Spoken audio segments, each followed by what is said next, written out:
Welcome to the Bald Brad Show. Our lead story of the day is how the Biden administration is lying to the American people regarding oil. Now, many of you know this and have felt this, but gas prices have hit an all-time high across America. California, my home state, for example, has hit the highest average per gallon that it has ever seen, which sits at just over $5. But according to Joe Biden and his administration, folks, he's losing sleep over this stuff. They have been focused on reducing gas prices for weeks, and this just isn't coming from me. This is coming from his own press secretary, Jen Psaki. Let's see what she had to say on the podium earlier today. Like, what should they be doing practically at this moment, considering the price of gas is going to affect them? Of course it is, as I've been saying, and that's why we've been focused on it for weeks, if not months, to ensure we are taking every step. The president is taking every step to reduce that impact. The release of his Strategic Petroleum Reserve, 30 million barrels that he announced just the other night. Again, that process is just starting. It's a bit of a process to get that going, and that will hopefully have an impact on getting more supply out there. But we would say directly to consumers, the president is going to do everything we can to reduce the impact, to make sure that we are working with our partners around the world to address the volatility in the global oil markets, to consider a range of options that he can continue to take to reduce the impact that they're feeling at the pump. And this has been front and center on his mind since the beginning of this conflict. Notice Jen Psaki highlights this 30 million barrels. Folks, this 30 million barrels she speaks of will only last a single day. What about the other 364 days? But remember, this president's losing sleep. He's doing everything he possibly can to reduce this impact. We have to remember, this is a president who is the leader of the Democrat Party, a party that has waged war on energy, from shutting down the Keystone Pipeline, shutting down oil and gas leases in this country, while they were incomprehensibly greenlighting the Nord Stream 2 deal for the Russians, not to mention implementing regulation after regulation on oil companies, reducing fracking to the point of extinction. The list literally goes on and on. Don't take it from me, though. Just recently, Nancy Pelosi, who sits and represents the Democrat Party, had this to say about drilling for oil. Well, we don't want people to have to pay a little more for the price of gas. And one of the suggestions that has come up is that we have a holiday from the gas tax. I bring that up because that's what we've heard the most of. And that sounds good.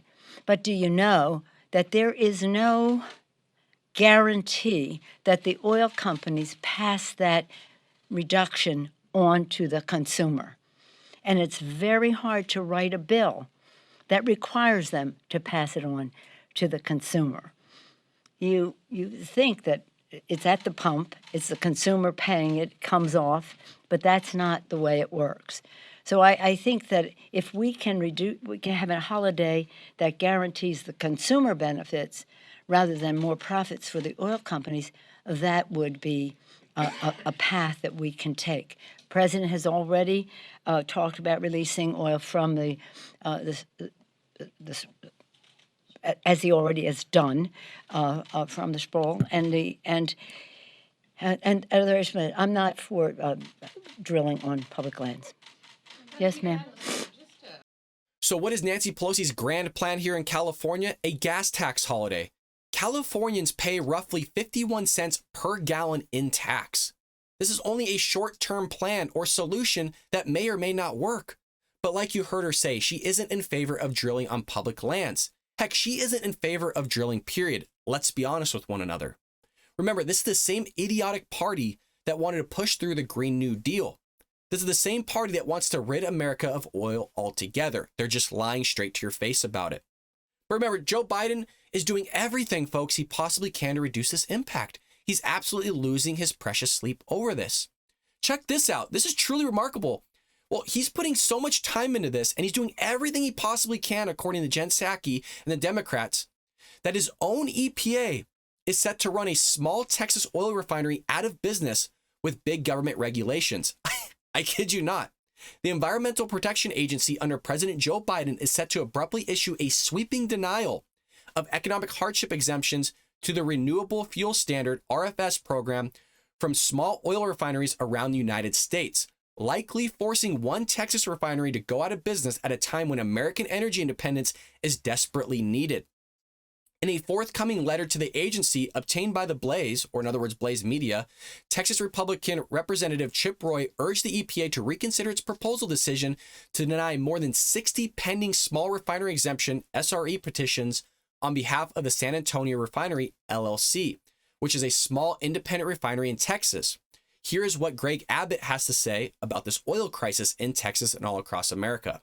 Biden's closure of pipelines because of shutting down leases and things like that, the ability to drill. That's one thing that's caused the price of gasoline to go up so much, because the price of oil is going up so much. Biden knew when he was getting into this situation with regard to Russia and the Ukraine, he knew that the price of oil would be going up even more. And so everybody watching this show, their price they're going to be paying at the pump will be going up even more in the coming days. Governor, if Biden would rely upon American-based energy, we could solve that problem. So what do the American people think about all this? Fox News went ahead and went around and asked people what they felt and how they felt about Joe Biden and his handling of this gas hike, this gas increase, this oil crisis, whatever the heck you want to call it. Let's go ahead and roll the clip.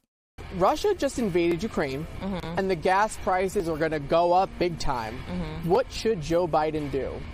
Resign. You should think about the people living in America. That's it. We definitely have to quell this, because if this keeps happening, we're going to have to park our cars. He's going to do these sanctions on supposedly, right, Russia, but that's not going to help us any, because the prices are going to go up.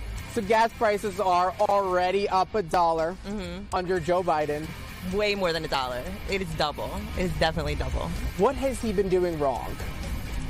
Everything. Maybe he could wake up. We have a whole list. He's focused too much on big ideas and his legacy, and less on what's hurting the individual consumer every day. And I think he needs to really focus on what's going on over here as far as inflation, prices, everything is going up. I don't think Biden is really focusing on the real issues of what Americans need. Clearly, the American people are not happy with Joe Biden's handling of this oil crisis.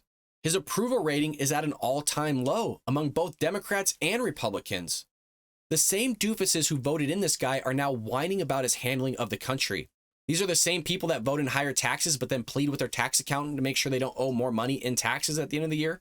These are the same people that agree with ridding America of drilling but then complain when prices are too high. Well, you know what? Just like Kamala Harris said earlier this week. And when folks vote, they order what they want. And in this case, they got what they asked for. It turns out when you vote for an idiot, you get idiotic policies. And those idiotic policies end up hurting the American people. These prices are only expected to get worse in the coming weeks, with prices exceeding $6 per gallon. And there's talks of it even exceeding $8 or $9 per gallon. We need more drilling, not less. America can fuel itself here. Now, what are some of the solutions to all of this? I'm not saying these are short-term solutions. Some of these are long-term. But one, end Biden's federal freeze on all new oil and gas projects. 2, fast-track pending export permits. 3, expedite approval in all pipeline and energy development. And lastly, number 4, is we could stop the regulatory assault on American energy development and financing. Now, these are only a few solutions to our energy crisis here and across the globe, but these are a few solutions that we can actually put in place at this current moment in time that should alleviate gas prices in some way, shape, or form, whether that's in the next few months or the next year. We've already dug ourselves a hole here as far as getting our gas prices down because of the damage that the Democrat Party has done on our energy sector in this country. But the hope is that what is going on right now with Russia and Ukraine and the energy crisis across the globe will hopefully awaken Democrats' minds and eyes to the fact that solar panels and windmills aren't going to solve our problems in the long run, that we still rely on fossil fuels all across the globe. And now that maybe they're feeling it in their pocketbook, again, that they'll wake up and maybe change their perspective on oil, on energy. With that being said, folks, make sure you like and subscribe to this channel, and I'll see you next time here on The Bald Brad Show.